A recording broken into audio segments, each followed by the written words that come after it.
Is TikTok not working or loading on your iPhone? This could be caused by network problems, app glitches, or an outdated version. Don't worry, in this video, I will walk you through simple steps to fix it. Let's dive in. Before we start, make sure you have a stable internet connection. Try switching between Wi-Fi and mobile data. Now try airplane mode on and off. After that, try these advanced solutions.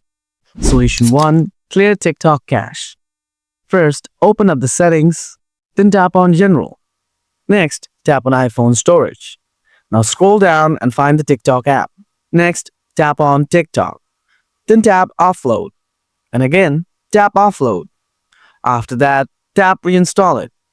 If you still have the same issue, then follow my next solution. Solution 2. Update the TikTok app. Open up the App Store. Tap on the search icon from the below. Type TikTok. Tap on TikTok from here. If you see any updates available there, then simply tap and update the TikTok app. Check your issue to see whether it is solved. Solution 3. Reset network settings. Open Settings.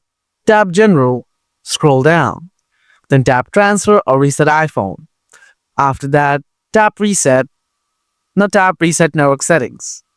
Then enter the passcode of your iPhone if it wants. Tap Reset Network Settings again. After resetting the network, go ahead and check whether your problem is solved or not. That's how you can fix TikTok not working or loading on your iPhone. I hope this video was helpful. If you have any questions, feel free to drop them in the comments below. Thanks for watching, and I'll see you in the next video.